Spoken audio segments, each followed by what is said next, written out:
Liberalna partija i veliki dio javnosti i civilnog sektora u kontinuitetu predlažu uvođenje predmeta seksualnog obrazovanja u crnogorsko školstvo, no bez velikog rezultata i podrške resornog ministarstva. Kakve su perspektive uvođenja predmeta seksualnog obrazovanja u školski sistem već u narednoj školskoj godini i što ministarstvo ističe kao posebne prepreke za ovaj veoma važan i napredan iskorak u sistemu obrazovanja, edukacije, ali i zaštite mladih? Obrazloženje. Seksualno vaspitanje je još uvijek tabu tema u konzervativnom društvu kakvo u mnogome jeste crnogorsko. Svaka tabuizacija za posljedicu ima mnogo više štetnih pojava nego onih dobrih i dugoročno najviše šteti onima na koje se odnosi. Baš zato crnogorski liberali smatraju da je neophodno da pokrenemo priču o ovoj temi sa stavom da i ovakvu vrstu edukacije mladih treba uvrstiti u obrazovni program. Kao redovan predmet on bi donio mnogo više benefita, ali se na kvalitetan način može izučavati ukoliko dobije status izbornog predmeta. Uz današnji stil života i dostupne tehnologije, mladima je mnogo sadržaja dostupnije za razliku od moje i ranijih generacija, ali mnogo toga naši mladi doznaju na pogrešan način i iz neprovjerenih izvora ili sumnjivih adresa na internetu, u medijima ili u društvu. Kako je uloga obrazovanja i prosvjete ne samo da širi znanje, već i da spremi mlade za život i razvije sve aspekte njihove ličnosti, te im omogući da razlikuju činjenice, istinu od loših pojava, nadležno ministarstvo ne smije se libiti da tu svoju osnovnu dužnost ispuni i u ovom slučaju. Mladi moraju imati i stalnu podršku institucija i društva u očuvanju fizičkog i mentalnog zdravlja. Veoma je važno da navedem nekoliko podataka, iako se problemi mladih često zapostavljaju, a o seksualnom i reproduktivnom zdravlju, koje je jedna od najznačajnijih komponenti fizičkog i mentalnog zdravlja kod mladih, gotovo i ne govori. Zdravstvene komplikacije vezane za seksualno prenosive bolesti, neželjene trudnoće spadaju u najznačajnije zdravstvene rizike u uzrastu od 15 do 29 godina. U proteklim godinama zabilježili smo u prosjeku preko 1000 abortusa uslijed neželjenih trudnoća, dok je od tog broja njih čak preko uslijed neželjene trudnoće.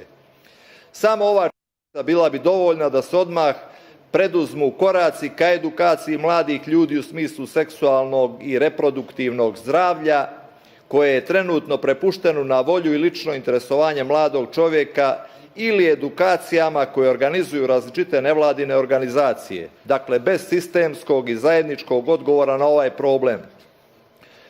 U okruženju u kom postoji visok stepen vršnjačkog i porodičnog nasilja, gdje se sputava sloboda ličnog opredeljenja i stava, okruženju u kojem mladi nemaju adekvatnu pedagošku potporu institucija, mi moramo obratiti pažnju naročitu tom problemu. Sve ove društvene anomalije stresne su za mladu osobu koja formira svoju ličnost.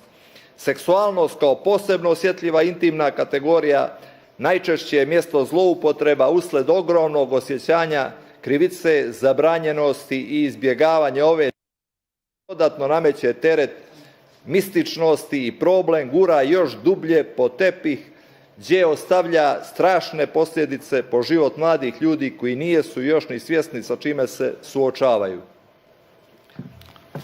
Hvala vam, poslaniče Popović. Ministre Šehović, imate 5 minuta, nadam se.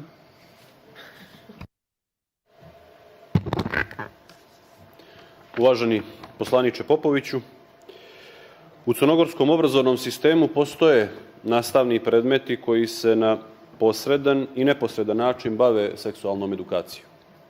To su biologija, zdravi stilovi života, građansko obrazovanje, građansko vaspitanje, psihologija, pojedinac u grupi, sociologija, te međupredmetne oblasti u osnovnoj i srednjoj školi u području zdravstveno vaspitanje i obrazovanje. Konkretno, izborni predmet zdravi stilovi života je jedan od 3 najtraženija izborna predmeta. U okviru ovog predmeta obrađuje se i područje koje se odnosi na razvoj u adolescenciji, reproduktivno zdravlje sa seksualnim obrazovanjem i prevencijom seksualno prenosivih bolesti.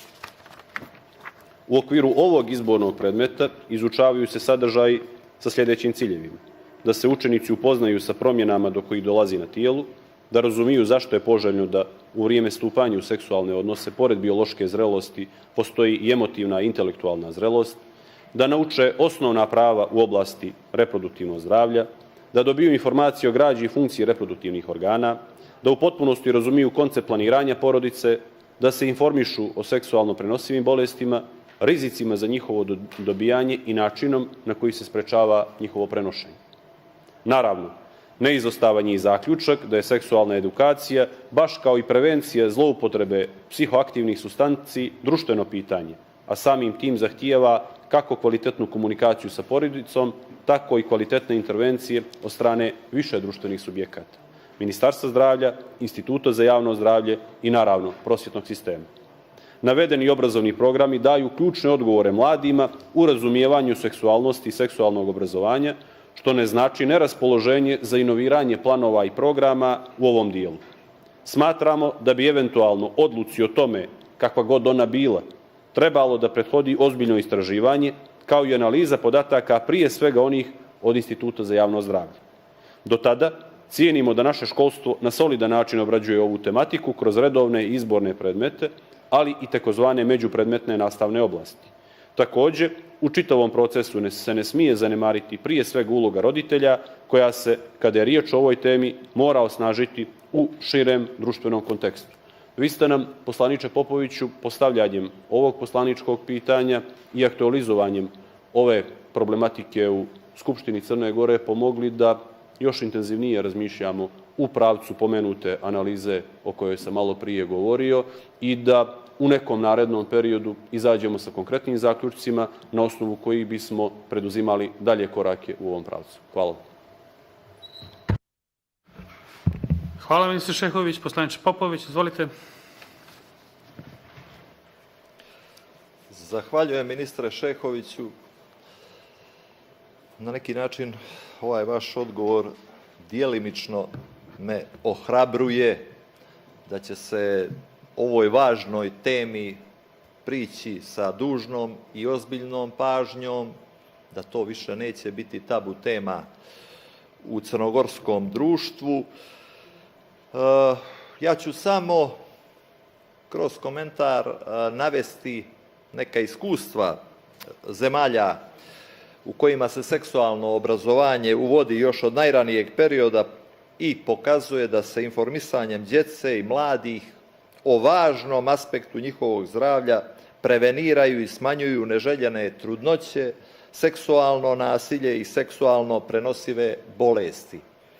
Uzmimo za primjer Dansku, koja ovaj predmet ima od 1970. godine, Švedsku od 1956. godine i redom države Evrope koje su potvrdile korisnost ovog predmeta u školskom sistemu kroz smanjenje maloljetničkih neželjenih odnosa, abortusa, ali i polno prenosivih bolesti ili seksualnog nasilja. Naravno,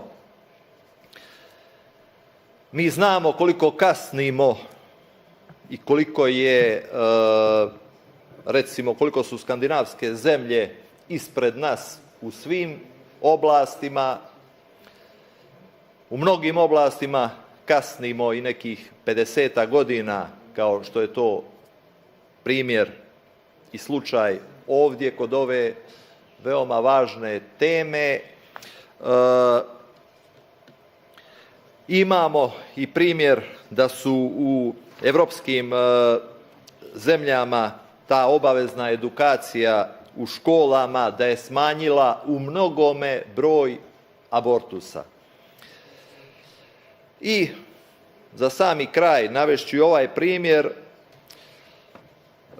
da se u tim mnogim evropskim zemljama seksualna edukacija realizuje na različite načine, u različitom uzrastu, pa čak u Velikoj Britaniji i Portugaliji djeca o tome počinju da uče u 4. godini, a recimo tinejdžeri u Italiji, na Kipru u 14. godini, a nama možda treba da posluži kao primjer još jedna skandinavska država koja je kasnila u odnosu na ranije navedene,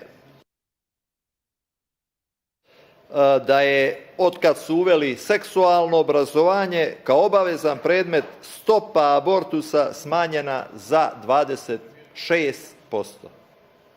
Zahvaljujem.